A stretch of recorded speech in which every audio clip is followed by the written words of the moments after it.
नमस्कार दोस्तों, DD red के एक और एक्शन वीडियो में आप सभी का स्वागत है। मैं हूं आलोक। तो आज जो वीडियो लेकर आए हैं वो वीडियो है इंडियन मीडिया लेटेस्ट का, अपने बंटी भाई का। Modi ji is getting respect in Kuwait while Bangladesh is demanding rice and potatoes from India. अच्छा जी, अच्छी बात है। चलिए देखते हैं क्या है। नहीं, ऐसी तलवार है जिसके चलने से पहले ही दुश्मनों ने जो दीवार गढ़ी थी और वो वक्त गुजरने के साथ अब ढह रही है। पाकिस्तान और बांग्लादेश के दरमियान बाहमी एहतराम और मोहब्बत भरे जज्बों के साथ दोस्ती के नए इम्कानात पैदा हो रहे हैं। लेकिन एक सेकंड, आलू दे दो, प्याज दे दो, चावल दे दो, बस यही अंदाज है बांग्लादेश का।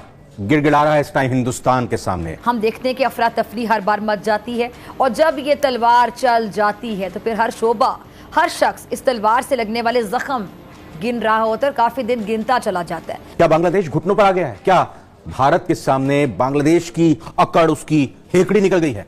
जी हाँ, बांग्लादेश पर संकट के बादल छाए हुए। यूनुस ने कहा ये क्या कर रहे हो, हम कंगले हैं। आज पता चला कि आज उन्होंने अंडों के लिए रिक्वेस्ट डाल दी, उसके पहले वो प्याज और आलू के लिए तरस रहे थे। तो भैया बन गए पूरे पाकिस्तान। वाह भाई वाह। के पाकिस्तान की गवर्नमेंट और जो पाकिस्तान के अदारे हैं वो उनकी खारजा पॉलिसी कमजोर है। यार एक तरफ तुम हमारे साथ हमारे अगेंस्ट, यार इस वकील का जवाब आया है मेरे वीडियो पे। मेरे दर्शक जो हैं वो कमेंट कर रहे हैं और मेरा तीर बिल्कुल सही निशाने पर लगा है। जो तीर मैंने उस दिन चलाए ना, जो बाण मैंने छोड़े इधर से मंत्र पढ़ पढ़ के फूंक फूंक कर, वो मंत्र सीधे जाके अटैक कर गए हैं वकील साहब के दिमाग पर। अब उनको थोड़े दिन तड़पने दो, उसके बाद आराम से एक बढ़िया सा वीडियो बनाऊंगा। अभी उनका जो बातें कह रहे हैं ना उनमें, उस वीडियो में, शोएब वाली वीडियो में, फिर मैं फैक्चुअली जवाब दूंगा ना। फैक्चुअली तो उन्होंने मेरा जवाब दिया नहीं। मैंने पूछा कि भाई इस्लामिक तरीके से ये हेयर बैंड जो लगा के घूमते हो ये क्या इस्लामिक है कि नहीं है? फतवा तो नहीं मिलेगा। इसका जवाब नहीं दिया वकील साहब ने। मेरा स्टाइल है जी। अच्छा तो मैं जरा वीडियो बनाऊंगा आराम से। चिल मारो यार, थोड़ा तड़पने दो उनको, आराम से रिप्लाई करूंगा और फैक्चुअली रिप्लाई करूंगा यार। ऐसा थोड़ी ना, आपका भाई ऐसा थोड़ी ना, आपका भाई फैक्ट ले लेके आएगा। अब वकील है तो भाई हम तो सबूत के साथ आएंगे ना, तैयारी के साथ। उन्होंने तो हवाबाजी कर दी, हम तो सबूत के साथ आएंगे। उन्होंने अपनी बातों का एक सबूत दे दिया हो तो बता दो। बातें बनानी हो तो फिर मैं भी बातें बना सकता हूं बहुत सारी। हमारे अगेंस्ट में जिहाद करने की कोशिश करते हो और दूसरी तरफ हमसे ही खाना मांगते हो। ये कौन से बेवकूफों की चीजें हैं? आप ये चीज आप समझ जाइए। मालदीव के सदर ने भी कहा था कि इंडिया आउट, आज वो गोद में बैठा हुआ है। तुम लोगों को भी गोद में बैठना होगा। अगर ना भी बैठोगे तो भारत को क्या फर्क पड़ेगा? तुम लोग खुद ही अपने आप को बर्बाद कर रहे हो, बर्बादी के रास्ते पे डाल रहे हो। कंगलों ने अपनी मूर्खता से अपनी ऐसी तैसी करा ली है। घुटनों के बल बैठे हुए भीख मांग रहे हैं, कह रहे हैं कि साहब हमको खाने पीने को दे दो। आगे बढ़ते क्या समझते हैं कि इंडियन प्राइम मिनिस्टर वहाँ पे गए हैं, कुवैत में गए हैं, बड़ा प्रोटोकॉल मिल रहा है। इस्लामिक कंट्री क्यों इतना प्रोटोकॉल दे रहे हैं? बिस्मिल्लाहिर्रहमानिर्रहीम। सबसे पहले आप मेरा पूरा तारुफ कराया करें। मोहम्मद इनाम Abbas Rana advocate, all Pakistan lawyer association का सीनियर वाइस प्रेसिडेंट हूँ मैं। ठीक है। और जो आपका सवाल है कि इंडियन जो प्राइम मिनिस्टर हैं वो गए हैं कुवैत में, देखिए वो प्रोटोकॉल क्यों मिल रहा है? प्रोटोकॉल इसलिए मिल रहा है कि जिस तरह मैं पहले बता चुका हूँ, एक इंडिया दुनिया का 7वां या 8वां बड़ा मुल्क है। 32 लाख मुरबा किलोमीटर का एरिया है। उसके बाद वसाइल ज्यादा है, उसके पास पोर्ट्स हैं और अजनास हैं और काफी चीजें हैं इंडिया के पास जो वो दूसरे मिडिल ईस्ट के जो सराई इलाके के मुल्क हैं उनको एक्सपोर्ट कर सकता है। ठीक है। और वहाँ पे उनकी अवाम भी हैं जो काम कर रही हैं जाके वहाँ पे, और IT के तो सूबे में भी। इसका फिर मतलब ये हुआ कि भाई इंडिया की पूरी दुनिया को जरूरत है। सर मतलब हुआ ना? जरूरत कह सकते हैं आप, बिल्कुल जरूरत है। क्योंकि 1947 में ही ये देखे पाकिस्तान के साथ नाइंसाफी हुई है। हमें 8 लाख का मुरबा किलोमीटर एरिया दिया गया और अब तुम पैदा भी हो नाइंसाफी के वजह से पैदा हुए हो, पता है वकील साहब? आप पैदा भी हुए हैं ना, वो नाइंसाफी की वजह से पैदा हुए हैं, इंसाफ से पैदा नहीं हुए हैं आप लोग ये रोना धोना लगा ही रहता है कि हमारे साथ तो नाइंसाफी हो गई। अरे तो जिन्ना को बोलना बे, अपने प्यारे मोहम्मद अली जिन्ना को बोलो ना, फादर ऑफ द नेशन। अब वही जब हुतिया था तो हम क्या करें? हाउ को चा पढ़े, उसमें हमारी गलती नहीं है ना। और बांग्लादेश को भी काट झांट के और कलकत्ता वगैरह काट लिया गया, तो इस वजह से इंडिया को जो है ना बेनिफिट है। लेकिन एक बात मैं आपसे ये कहना चाहूंगा, वो ये कहना चाहूंगा कि पाकिस्तान की गवर्नमेंट और जो पाकिस्तान के अदारे हैं वो उनकी खारजा पॉलिसी कमजोर है। जब पाकिस्तान की फॉरेन पॉलिसी कमजोर है। जी बिल्कुल कमजोर है। देखिए जब इन पे मुश्किल वक्त आता है, जैसे कि सऊदी अरब में 1970 की दहाई में वहाँ पे किसी इस्लामी ग्रोह ने हनाकावा पर कब्जा कर लिया था, तो सऊदी गवर्नमेंट ने पाकिस्तान को बुलाया और उनके जी पाकिस्तान बचाए। और मुशर्रफ साहब गए थे, हाँ, मुशर्रफ कमांडो थे, वो जाके उन्होंने पानी फेंका और उसमें फिर वो करंट फेंका और उनको सबको हला किया। ठीक है। दूसरे नंबर पे ये जब हौसी बागियों का निजरान में हमला करते हैं सऊदी अरब पे, फिर उन्हें पाकिस्तान याद आ जाता है। कतर में जब क्रिकेट फुटबॉल का जो टूर्नामेंट था, वो वर्ल्ड कप हो रहा था, तब इन्हें सिक्योरिटी के लिए पाकिस्तान को फौज याद आ जाती है। और जब भी इन्हें मुश्किल वक्त होता है ये पाकिस्तान की वफात को देखना शुरू कर देते हैं। ठीक है, लेकिन उसमें ये है ना, वो पैसे देते हैं। लेट्स सपोज आपको क्या लगता है कतर में जो फुटबॉल का मैच हुआ था या टूर्नामेंट हुआ था, उसमें पाकिस्तान फोर्सेस गए नो नोट सिक्योरिटी के लिए, लेकिन फ्री ऑफ इंडिया क्यों नहीं? इंडिया की फौज जो दुनिया की बड़ी 7वीं 8वीं बड़ी फौज बनती है, 7वीं 8वीं नहीं मेरे, तीसरी चौथी बन चुकी है। चलो जितनी भी बनती है और 8वीं मुल्क होते हैं, इनकी फौज को तो कोई नहीं बुलाता, हमारी फौज को बुलाते हैं। नहीं पता होगी, आपकी इन्फॉर्मेशन में इजाफा करूंगी। बादशाह बकायदा अपने अरे इसीलिए बोलता हूँ ना वकील साहब, एफिडेविट वाले बनाने वाले वकील ना, आप एफिडेविट बनाने वाले वकील हैं, केस उस तो लड़ते नहीं होंगे आप, क्योंकि आपका हुलिया देखकर लगता नहीं है कि आप फलाने चेयरमैन है तो पता नहीं क्या है, 30 मार खां है, आपका हुलिया देखकर लगता नहीं है। पहली बात सुनिए, हमारी आर्मी रेंट पर नहीं है, हमारी आर्मी ऑन द रेंट नहीं है, भाड़े देकर काम नहीं करती, भाड़े पर। आपकी आर्मी है भाड़े पर काम करती है। और दूसरा, जब किसी की जमीन कब्जाई जाती है तो कब्जा छुड़ाने के लिए लोग क्या करते हैं, पहलवान हायर करते हैं। मुस्टंडे पहलवान हायर किए, उनको पैसे दिए, बोले कि भाई हमारी थोड़ी जमीनों में छुड़वा दो हमारी। तो सऊदी अरबिया ने आपको वैसे ही हायर किया, बोला कि पैसे लो पे चलो जाओ लड़ो, हमारी फौज नहीं जाएगी, हमारे बंदे नहीं मरेंगे, तुम जाओ, मरेंगे तो तुम्हारे मरेंगे ना, हम उसके बदले पैसे देंगे, नाच छमिया नाच, तुझे पैसे देंगे हम। तो पाकिस्तानी फौज छमिया की तरह नाची। कतर में जी फीफा वर्ल्ड कप दिया, उसमें क्या सिक्योरिटी करना है? अरे तो सिक्योरिटी गार्ड तो ऑन डिमांड होते हैं ना, रेंट पर होते हैं, पैसा फेंको सिक्योरिटी गार्ड ले आओ, खरीद लाओ। आपके घर में जब शादी ब्याह होता है, कुछ होता है और थोड़ा सुरक्षा व्यवस्था ठीक रखनी पड़ती है, तो आप प्राइवेट गार्ड को पैसे देते हो ना, प्राइवेट गार्ड आ जाता है, वो पैसे लेता है, कर लेता है। तो आपकी हैसियत प्राइवेट गार्ड वाली है, सऊदी अरबिया की हैसियत आपकी आर्मी को प्राइवेट गार्ड की तरह यूज करने की है, या कतर को। और कतर वालों ने तो इसलिए बनाया कि भैया कतर वालों को भी तो फुटबॉल वर्ल्ड कप करा रहे, तो मजा लेंगे ना फुटबॉल वर्ल्ड कप का। अब वो बेचारे सिक्योरिटी में फंसे रहे हैं, वो बेचारे गार्ड फंसे रहे हैं कि गेट पर चेक करने वाला कौन होगा, वो हमारा गार्ड लगेगा, तो हमारा गार्ड मैच कैसे देखेगा? तो बोला कि अच्छा अरे पाकिस्तानी है ना, पैसा फेंको उनको, वो तो कुत्तों की तरह आ जाएंगे पैसा फेंक के। बस पाकिस्तानी फौज पहुंच गई। हमारी फौज भाड़े पर नहीं जाती, हमारी फौज प्रोफेशनल फौज है, किराए पे नहीं चढ़ाई जाती हमारी फौज। आपकी फौज किराए पे चढ़ती है। आपकी फौज लाहौर के उस ऑर्केस्ट्रा में नाचने वालियों की तरह है, जिनके आगे पैसा फेंको तो वो खूब नाच दिखाती हैं।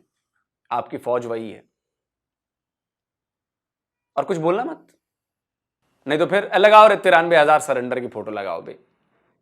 ये 93,000 कलमा गो, जिन्होंने कलमा पढ़ा था, पाकिस्तानी मुसलमान, उनकी फौज सरेंडर करने वाली फौज है। तो ज्यादा चपड़ मत करो, हमारी फौज से मुकाबला नहीं है आपका, समझे? हमारी फौज आपको बता चुकी है 93,000 की पतलूने उतार कर, पतलूने, पैंट रिमूवल सेरेमनी हुई थी वकील साहब, जरा जाके पढ़ो ना। और मैंने पिछले वीडियो में भी कहा था, हमदुर रहमान कमीशन की रिपोर्ट पढ़ो जाके, और तब आगे बात करना।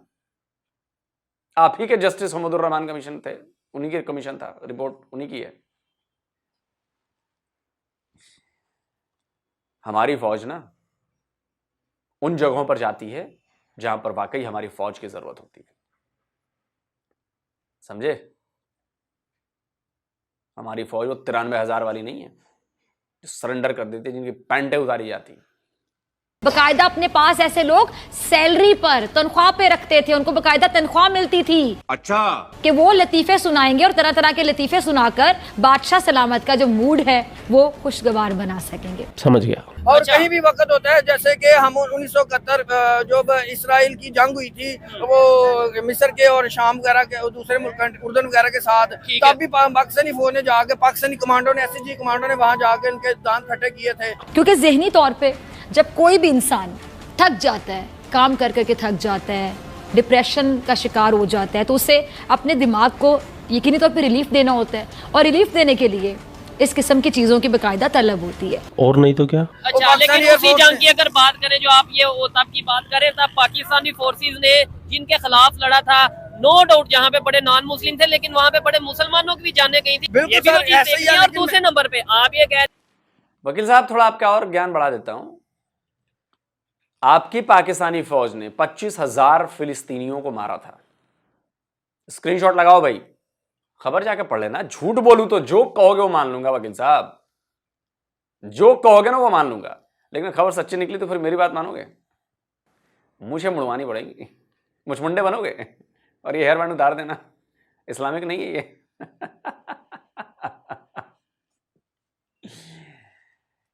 तो ब्लैक सितंबर नाम से जाके सर्च करना। तुम्हारी पाकिस्तानी फौज ने जॉर्डन के किंग के कहने पर फिलिस्तीनियों का कत्लेआम कर दिया।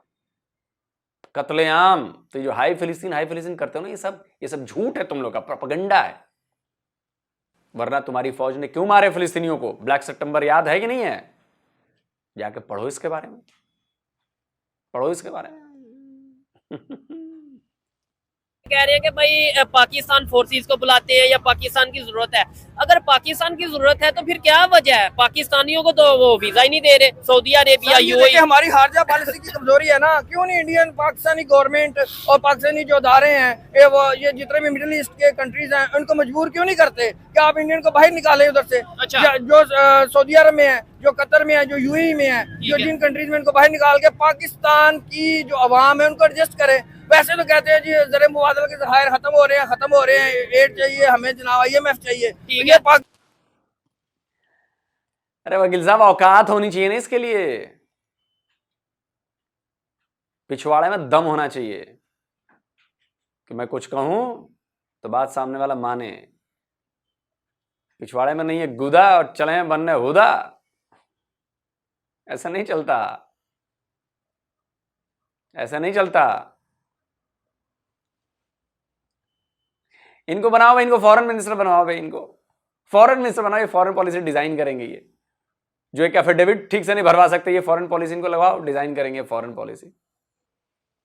पाकिस्तान के जितने भी, इनको मजबूर करे इनकी गवर्नमेंट को कि पाकिस्तानी लेबर लें। अब जो मजा का एलिमेंट है, अगर किसी भी इंसान की जिंदगी से निकाल दिया जाए तो उसकी जिंदगी यकीनी तौर पे बेरंग हो जाएगी। इसलिए हर इंसान पूरे दिन में से थोड़ा वक्त अपने जहन को सुकून देने के लिए लताइफ वगैरह का भी सहारा ले लेता है। क्या बात है, क्या बात है। पाकिस्तानी लोगों को या पाकिस्तान के जितने नौजवान हैं उन्हें ठीक है वहां से निकाले। नहीं, वो कैसे निकाल दे? मैंने दुबई का, यूएई का विजिट किया, वहाँ पे मैनेजमेंट पोस्ट पे या मैनेजमेंट सीट्स के ऊपर सारे इंडियंस बैठे हैं। अगर सऊदीया की बात कर ले, वहाँ पे मैनेजमेंट सीट्स के ऊपर आप देखिएगा नेट पे जाके कौन बैठे हैं। मैं कहता हूँ सऊदीया, यूएई की तो 1 मिनट के लिए छोड़े, इंटरनेशनल लेवल पे आप देख लें कि जितनी भी बड़ी बड़ी मल्टीनेशनल कंपनीज हैं उनको मैनेज कौन कर रहा है, उनके CEOs कौन है। आपके कहने से, मेरे कहने से, इधर मैं भी कह देता हूँ जी सब इंडियंस को सऊदीया से निकाल दो, दुबई से, यूएई से निकाल दो। मैं कहता हूँ कुछ भी नहीं होना, कभी भी नहीं ऐसा पॉसिबल हो सकता। आपकी बात कर रहा हूँ, देखे, और इनके अलावा पूरी दुनिया में जो मुसलमान हैं, वो जो उनके पढ़े लिखे लोग मर गए हैं। अच्छा। ये जब इन मर नहीं गए, पढ़े लिखे हैं ही नहीं बे। तुम्हारी वकालत की डिग्री पर भी मुझे शक है, तुम्हारी वकालत की डिग्री पर मुझे शक है। चेक करना पड़ेगा कि चीट से पास हुए हो या फर्रे से पास हुए हो या पढ़ लिख कर पास हुए। अच्छा वकील साहब, कितने केसेस लड़े होंगे आपने, मुझे जरा ये बताइएगा ना प्लीज, और उनमें जीते कि हारे, और कैसे दलील की होगी आपने, ये भी बताइएगा ना प्लीज वकील साहब, प्लीज प्लीज बताइएगा। कोई बढ़िया केस जो आपने अपने क्लाइंट के लिए लड़ा हो, जबर वाला बिल्कुल है, प्लीज अगले वीडियो में। इन मुल्कों को मैं बताना चाहता हूँ, सऊदी अरब को, कतर को, यूएई को, जब इन पे मुश्किल वक्त आना है तो यही जो इंडिया की अवाम ने उनके खिलाफ हथियार उठा लेने हैं। और उनका जैसे 1857 की जंग आजादी को किसने कामयाब नहीं होने दिया? हिंदुओं ने कामयाब नहीं होने दिया। अच्छा। उस वजह से नहीं कामयाब होने दिया कि इन्होंने जाके मुखबरियां की अंग्रेजों को, सिखों ने इनके खिलाफ जंग लड़ी है। वरना उसी वक्त जिस तरह मुसलमानों की मजबूत थी, बहादुर शाह जफर की फौज मजबूत थी, बखत खान मजबूत था, उन्होंने अंग्रेजों का सफाया कर देना था। लेकिन मीर सादक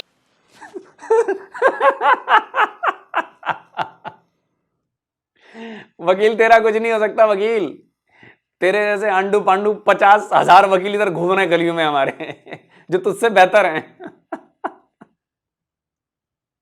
अरे बाप रे, सही बात है यार। अगर वकील साहब आप नहीं होते तो हमारा इतना मनोरंजन कैसे होता? हम हंस नहीं रहे होते। वकील साहब, सोए भाई यार प्लीज वकील साहब को आप अगली बार से करीब करीब हर दूसरे तीसरे वीडियो में लाया करिए।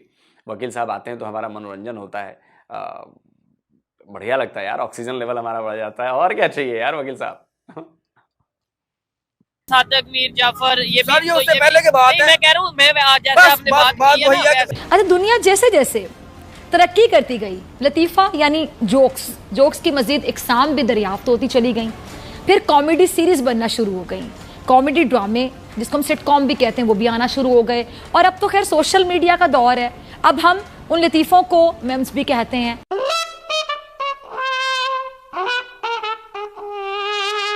कतार हमारे अंदर फिर है। ऐसे हम ये नहीं कह सकते कि भाई उधर से ऐसा हुआ, इधर से ऐसा हुआ। अगर हम जंग आजादी की भी चले, आपने स्टार्ट किया, मैं स्टार्ट कर लेता हूँ। मुझे ये बताएं कि कितने हीरो से जो हिंदू थे, जो सिख थे, और कितने हीरो से जिन्होंने आजादी की जंग में मुसलमान थे, मतलब जिन्होंने पार्टिसिपेट किया। नो डाउट मुसलमानों ने भी किया, सिखों ने भी किया, हिंदुओं ने भी किया। 1857 की जंग तो लड़ी ही मुसलमानों ने थी। नहीं, ये मैं गौरव से आजादी की बात कर रहा हूँ। गौरव की आजादी की बात जब देखें, वो तो हिटलर ने ऐसा माहौल पैदा कर दिया कि जैसे कि मैं आपको बताता हूँ, यूक्रेन का जो बानी है, जो ताजिकिस्तान, तुर्कमेनिस्तान, जो जितनी भी ये वस्ती एशिया की रियासतें आजाद हुई हैं, अजरबैजान वगैरह, उसका जो बानी है वो जनरल ज़ियाउल हक है। अच्छा।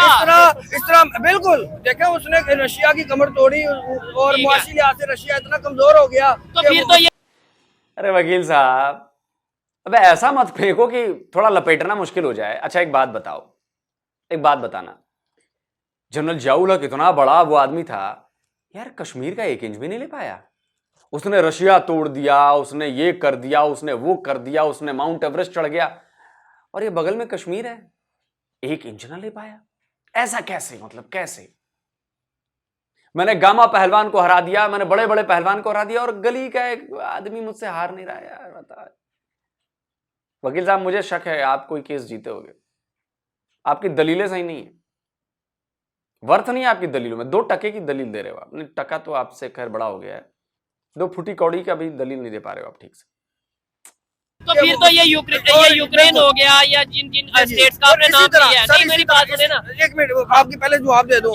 इसी तरह ये जो इंडिया, जो बरतानिया टूटा, बरतानिया ने बरसगीर से कब्जा छोड़ा, वो उसका जो मौजब था वो था हिटलर। हिटलर ने इतना कमजोर कर दिया था बरतानिया को, और इतना कर्जे में आ गया था वो अमेरिका के, और इतनी उसकी फौज तबाह बर्बाद हो गई थी कि उसके कंट्रोल रखना मुश्किल हो गया था अपने मुल्क में, इसलिए वो छोड़ के गया। वरना वो छोड़ के जाते, बरसगीर सब कंटिनेंट तो उनके लिए सोने की चिड़िया थी, जहाँ से सारी जनाज हर चीज वो अपने मुल्क में लेके जाते थे। ठीक हो गया। अच्छा मुझे बताइएगा, इस्लामिक कंट्रीज, आपने ये कहा कि भाई जब जरूरत पड़ती है तो वो पाकिस्तान को, या पाकिस्तान फोर्सेस को, या पाकिस्तान के एटॉमिक पावर को याद करती है, एटॉमिक बम को याद करती है। बम, पाकिस्तान के बम को इस्लामिक बम कहते हैं। बम कहते हैं, तो वो इस्लामिक बम कहाँ आज तक यूज हुआ मुसलमानों के हक में? देखें सर जी, मैं आपको बता देता हूँ, ये आज लोग कहते हैं जी कि इसराइल शाम में आ गया है, इसराइल ग्रेटर इसराइल बनना ही बनना है, क्योंकि हमारे नबी पाक सल्लल्लाहु अलैहि वसल्लम का फरमान है, वो हदीस क़यामत की निशानी है। आप जाके यूट्यूब पर सर्च कर सकते हैं कि उसमें क्या होना है, ग्रेटर इसराइल होना है, और इसराइल ने मदीने तक आना है। अच्छा।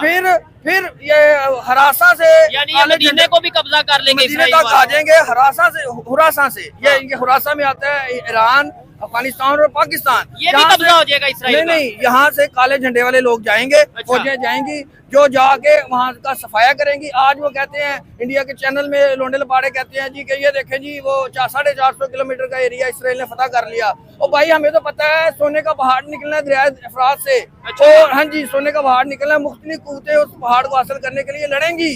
ये लिख लें, मेरी बात नोट कर लें, याद कर लें। और हमारे नबी पाक सल्लल्लाहु अलैहि वसल्लम का फरमान है, हर 100 में से 99 बंदे उस जंग में कत्ल होंगे, और कोई भी उस सोने के पहाड़ को हासिल करने के लिए ना जाए। और तो वकील साहब चिल मार बनाए यार, जब सब आपके नबी ने कह ही दिया है, जब सब होना ही है, तो फिर काहे को ये बक बक बक बक कर रहे हो? चिल मारो। मक्का मदीना कब्जा होना ही है, फिर खुरासान उठेंगे तो अपना करेंगे, तब तक काहे को ये बदर बदर बदर बदर बक बक बक बक बक बक बक हगे जा रहे हो? क्यों हग रहे हो? फिर शांति से चिल मारो, बैठो आराम से। जब सब लिख ही दिया है, सब होना ही है, तो आप तो बदल नहीं सकते। आपके बकबक करने से वो चीज बंद तो नहीं हो जाएगी। आपके बकबक करने से इजराइल छोड़ तो नहीं देगा ग्रेटर इजराइल बनाना, है कि नहीं? तो फिर चिल मारो, काहे को छाती पीट रहे हो कि फिलिस्तीन में उतने मार दिए, ये हो गया, वो हो गया, ये ऐसा हो गया, वैसा।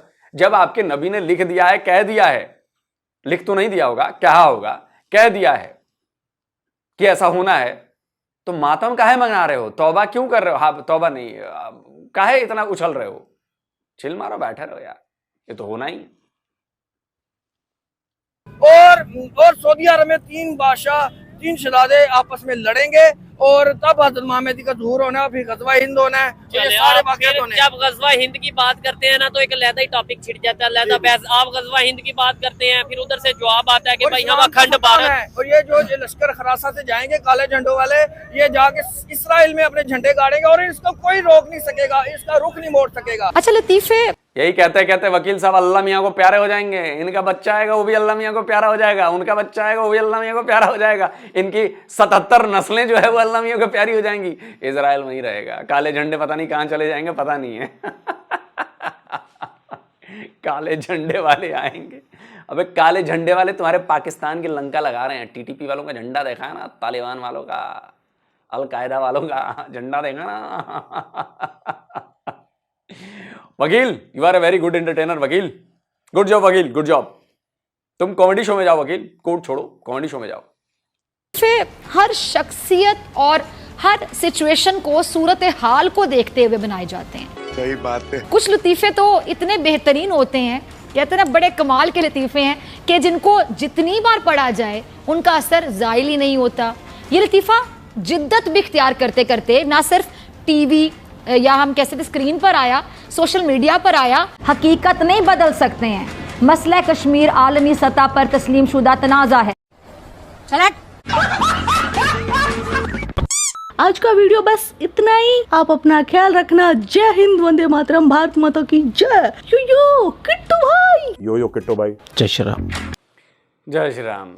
गजवा हिंद करेंगे वकील साहब, गजवा हिंद। अच्छा, कितनी पीढ़ियों से आपके ये सपने संजो रहे हैं वकील साहब? कुछ हिसाब किताब रखा है कि आपके बाप ने कहा हो, फिर आपके बाप के बाप ने कहा हो, फिर आपके बाप के बाप के बाप ने कहा हो, फिर आपके बाप के बाप के बाप के बाप के बाप ने कहा हो? अब उतना आपके बापों के आगे नहीं जाऊंगा, अब पता नहीं बदल गए होंगे, अब फिर हमारे वाले आ जाएंगे जगमोहन राम टाइप में, फिर आप कहेंगे क्या देखो हम हमारे डीएनए पर मत जाओ। डीएनए तो हिंदू का ही है ना आपका, आप टेंशन मत लीजिए। खैर ठीक है, आप कितना भी करोगे, आप हो तो अपने ही आदमी। अरे हमारा ही खून है, थोड़ा खराब हो गया है, लेकिन कुछ परसेंटेज तो खून हमारा ही है ना। ठीक है, रही बात गजवाए हिंद की। गजवाए हिंद में तो आप भी आते थे ना तब, जबकि ये बात है अगर मान ली जाए तो आप ही के ऊपर तो नहीं है गजवाए हिंद, सफाया आप ही का हो रहा है। टीटीपी वाले आप ही को ठोक रहे हैं, अफगानिस्तान वाले आप ही को ठोक रहे हैं, बीएलए वाले आप ही को ठोक रहे हैं, और सिंधु देश वाले भी आपको लड़ कर ठोक देते हैं, ईरान वाले भी आप ही को ठोक देते हैं। गजवाए हिंद बेसिकली आपके यहाँ होना है, क्योंकि हिंद तो आप ही थे, सिंध के इधर तो हिंद वही था ना, हम तो थोड़ा दूर थे। आपके साथ होना है मूर्ख वकील, तेरे साथ होना है गजवाए हिंद। थोड़ा और आग में घी डाल रहा हूं कि थोड़ा और आपको गुस्सा है वकील साहब, और गुस्सा है, आप कुछ और बोलें तब तो ये जंग का मजा आएगा, है कि नहीं? आखिर जो दर्शक है, हमारी ऑडियंस है, उसको मजा भी तो आना चाहिए ना, फुल मजा तभी आएगा। दोस्तों आप क्या कहते हैं? अच्छा, इनके असली वीडियो का जवाब तो आराम से दूंगा, इनको थोड़ा जलने दो अभी। कमेंट में अपनी राय लिखिए, जल्दी मिलता हूं एक और वीडियो के साथ। नमस्कार, जय हिंद। तो अगर आप चाहते हैं मुझसे बात करना, मुझसे कोई सवाल पूछना, तो फैन कॉल पर आप मुझसे कनेक्ट हो सकते हैं। फैन कॉल में ये सुविधा है कि आप अपने हिसाब से वहां पर जाकर टाइम स्लॉट बुक कर सकते हैं कि आपको फलाने दिन मुझसे बात करनी है, फलाने टाइम पे मुझसे बात करनी है। लेकिन ये भी बता दूं कि ये पेड सर्विस है,